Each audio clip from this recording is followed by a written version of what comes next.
Okay, I need you to stay with me for like 30 seconds, because I'm about to say something that sounds insane. And then I'm going to prove every word of it.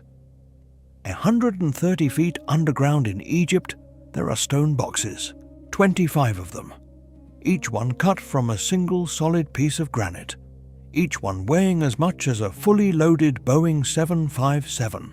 And the walls inside those boxes are flatter than what a modern aerospace factory can produce today. We sent an engineer down there with a precision gauge, the kind they use to build jet engines, and the machine couldn't find a flaw. We cannot do that right now. That's just object number one. There's also a computer. Bronze fits in a shoebox, 2,000 years old, that modeled the exact irregularities of the moon's orbit. A thing we didn't figure out until Kepler in 1609. This device did it 6 centuries before Kepler was born. There's an iron pillar in India that has been standing outside in monsoon rain and brutal heat since the 400s AD. It has never rusted. Not once. In 1,600 years. 7 objects. 7 civilizations. All of them documented. All of them sitting in museums right now. You can go see them. And none of them have a good explanation. Let's go. 1850. French archaeologist Auguste Mariette is in the Egyptian desert, sweating through his coat, going nowhere interesting. Then he sees something sticking out of the sand. A stone head. He digs around it. There's another one, and another. They form a whole avenue like a path, leading straight down into the rock. His crew uses dynamite to get through the sealed door. When the dust clears, they're standing in a tunnel. Long, cold, cut clean into the limestone. And on both sides of it, boxes, 25 of them, black and pink granite, each one roughly 13 feet long, 8 feet wide. The lid alone, 66,000 pounds. The whole box, close to 200,000 pounds. To put that in terms your brain can actually feel, that's the same weight as a fully loaded Boeing 757, sitting underground, in a tunnel too narrow for 2 people to walk side by side. Official archaeology says bull coffins. Sacred Apis bulls were buried here. Cool story. One problem. Not one of the 25 boxes contained a single bone. 0 bulls. 0 residue. 0 anything. So an engineer named Christopher Dunn goes down there. 49 years in precision manufacturing. He brings an aerospace-grade measuring gauge, presses it against the inside wall, flat to within 2/10,000ths of an inch. That's the tolerance of a CNC machine, a computer-guided cutting tool, in a granite box with no electricity and no computers. Dunn calls up an American engineering firm, says, "Just make me one." Same dimensions, single piece of granite. They call him back. "We can't. Nobody can. We'd need at least 6 separate pieces just to get close." The ancient craftsman did it from one piece, quarried 500 miles away, then somehow moved it down a tunnel with 16 inches of clearance on each side, with no cranes, no machinery, no known method. Then, or now, one box is still sitting unfinished in the middle of the tunnel. Tools down. Crew gone. Never came back. The hieroglyphs on the outside? They look like they were carved by later people. People who found these boxes and had no idea who built them. Just like us. 1901, Greek sponge divers get slammed by a storm near a tiny island called Antikythera. Captain drops anchor, sends a guy down to check the seafloor. The diver comes back up screaming. Bodies down there, dozens of them. Captain goes down himself. Not bodies, marble statues, from a Roman cargo ship that sank around 65 BC, 2,000 years on the ocean floor. They bring up statues, coins, pottery, and one grimy lump of green corroded bronze, size of a thick paperback. Looks like garbage. Nobody cares about it. Gets thrown in a drawer at the Athens Museum. Sits there for 2 years. Then a random politician walks past, notices a crack in the crust, looks inside, sees a gear, a perfectly cut bronze gear. Inside, something 2,000 years old. X-ray tomography in the early 2000s finally maps the whole interior. 37 gears.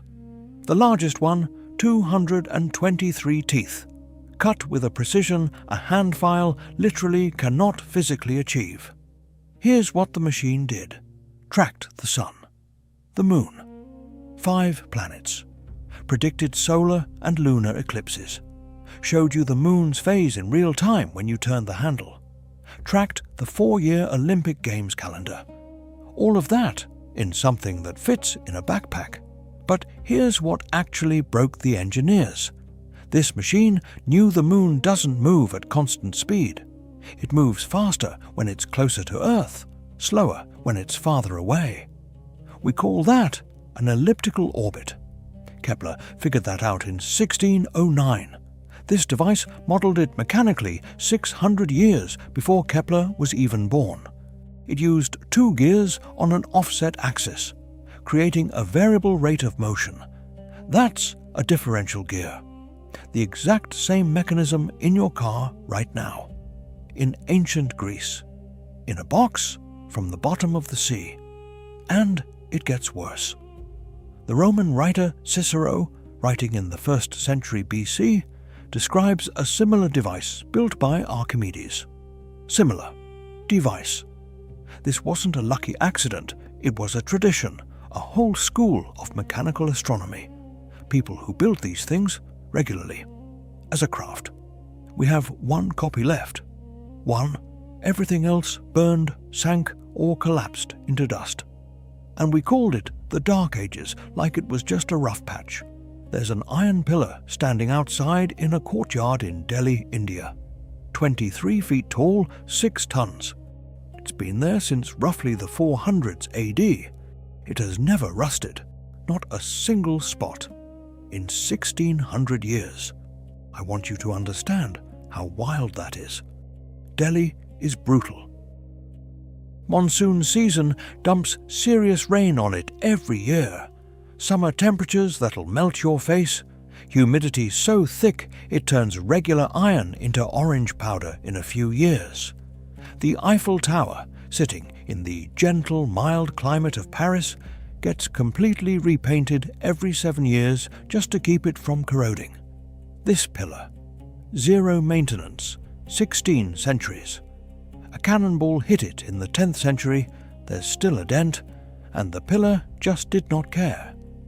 Scientists started seriously studying it in 1912. 91 years of samples and competing theories. Then, in 2003, a team at the Indian Institute of Technology finally cracks it. The iron has 1% phosphorus, almost 0 sulfur, almost 0 manganese. That exact combination, and I mean exact, triggers the formation of a crystalline protective layer on the surface, less than 0.004 of an inch thick, completely invisible to the naked eye, and that layer heals itself. Every single time it rains and dries, it literally regenerates. Like skin.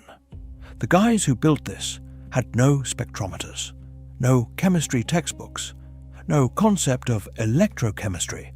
They had fire, iron, and knowledge passed down through generations without ever being written down. And they landed, somehow, on the exact phosphorus ratio that modern metallurgy still cannot fully reproduce today. With all of our technology, we cannot make iron that does what this pillar does. It just stands there, in the rain, or winning. In the British Museum, there's a Roman cup, about 1600 years old, made of glass. Shine a light at it from the front. Green, like Caribbean water. Move the light behind it. Red. dark wine, red. Completely different color. Same cup, same glass, same room. Two completely different colors depending on where the light is. For centuries, nobody understood it. No dye, no coating, no filter. Just glass. Then, electron microscope. Inside the glass, particles of a gold-silver alloy. Each particle 50 nanometers in diameter.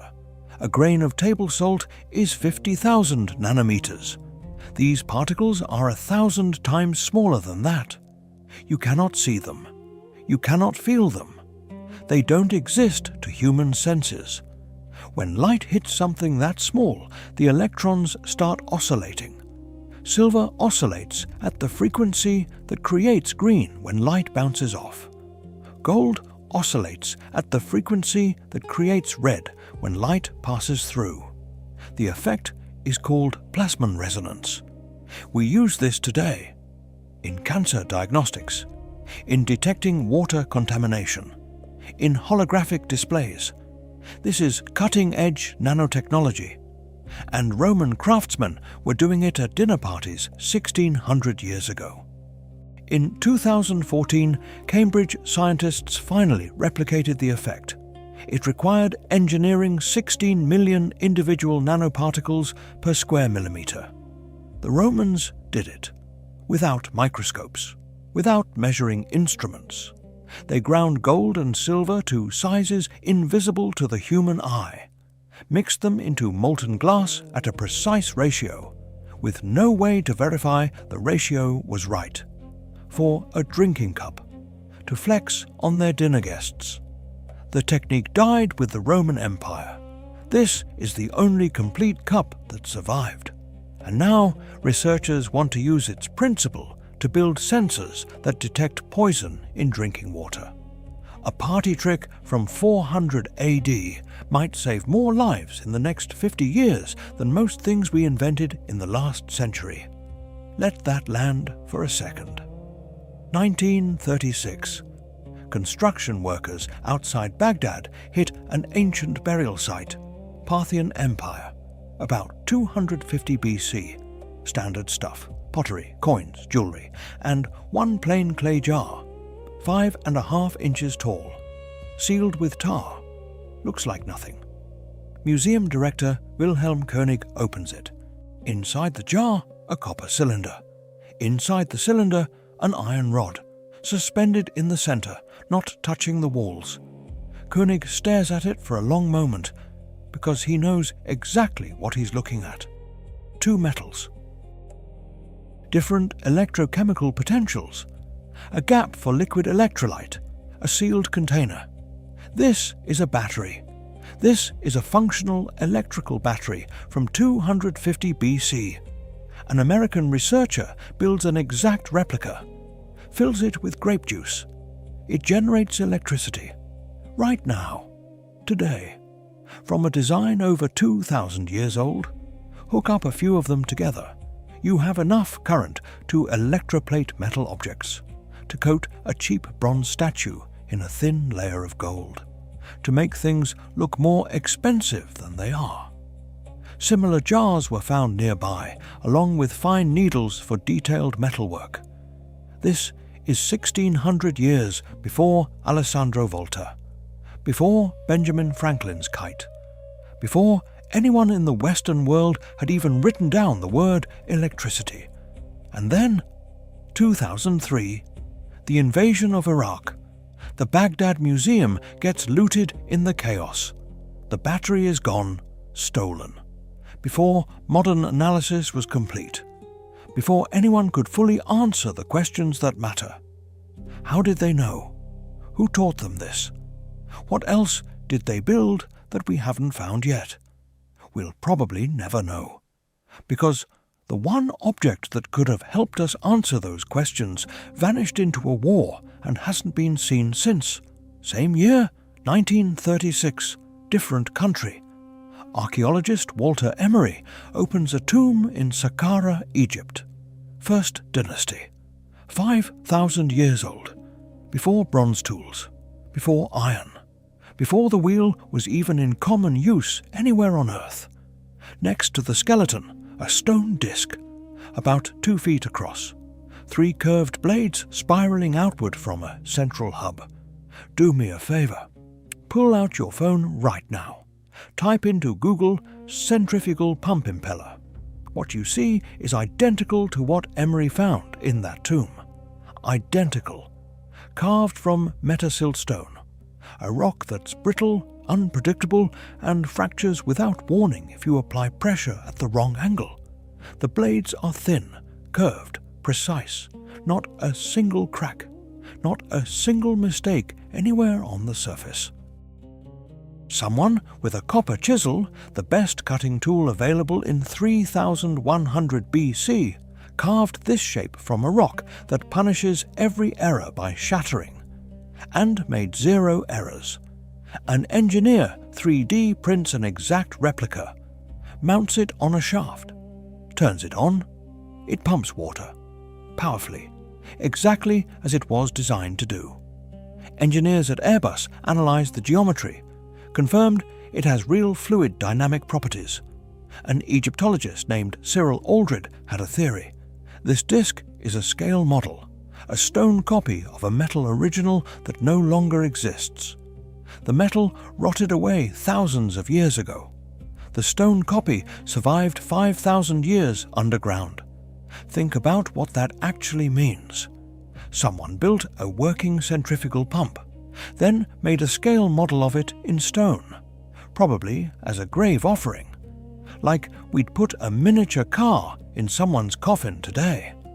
5,000 years ago, someone in Egypt understood centrifugal force well enough to engineer a working pump. Then that knowledge vanished so completely that we reinvented it from scratch 16 centuries later and called it modern engineering. China. 1974. A farmer outside the city of Xi'an is digging a well. His shovel hits something hard. He clears the dirt around it. It's a face. Clay. Life-size. Staring up at him from the ground. He just found the Terracotta Army, 8,000 soldiers standing in sealed underground chambers, full military formation, guarding the tomb of China's first emperor, Qin Shi Huang, for 2,200 years. Every single soldier has a unique face, unique rank insignia, unique posture. 700,000 workers built this complex. But forget the statues for a second. Look at the weapons. 40,000 bronze arrowheads, swords nearly 3 feet long, crossbow mechanisms of extraordinary complexity. After 2,200 years underground, the blades were still sharp enough to cut paper. The bronze still gleamed. For 40 years, scientists had a clean answer: chromium plating. Traces of chromium on the blade surfaces. Chromium plating wasn't patented in Europe until the 20th century. Ancient China had it 2,000 years earlier. Mystery solved. Wrong. 2019. University College London. Joint study with the Terracotta Army Museum. The chromium didn't come from the swords. It migrated from the lacquer coating on the wooden handles. Cross-contamination. Not technology. So what actually kept these blades sharp for 22 centuries? 2 things. First, the bronze alloy. Unusually high tin content. Inherently more corrosion resistant. Second, the soil.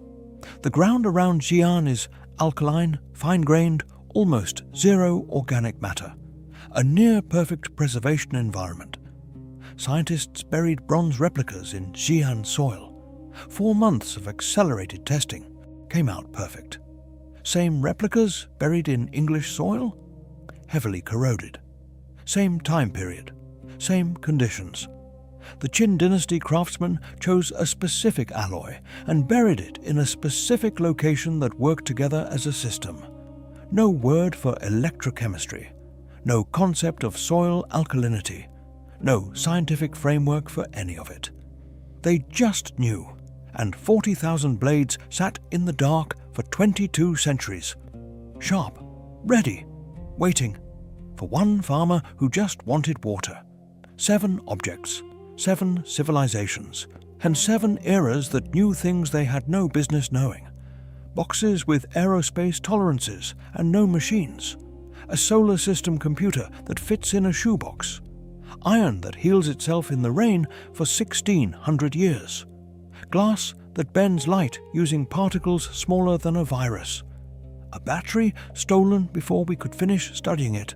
A pump design 5,000 years before the pump existed. An army preserved by knowledge that had no name. Every one of these is documented. Everyone sits in a museum. You can go see them. And not one of them needs aliens. They need something harder than that. They need us to admit that we are not the peak. We are not the smartest humans who ever lived. Not the most capable, not the most advanced. We're just the most recent. Somewhere between the Antikythera mechanism and the Dark Ages, someone lost the ability to build it. The knowledge didn't disappear because someone hid it. It disappeared because the people who carried it stopped existing. Wars, famines, plagues, trade routes collapsing, libraries burning, masters dying before they could pass it on. And 1,000 years later, someone finds a gear inside a rock on the bottom of the sea and has absolutely no idea what it is. Same way we would, if it happened to us. What are we not writing down right now? What are we assuming someone else will remember? What disappears with us if everything falls apart tomorrow? That's what these 7 objects are really asking. Not how they built it, but why we forgot, and what we are forgetting right now. If this hit different than you expected, send it to one person who needs to see it. And subscribe, because next time we go somewhere that makes today look comfortable.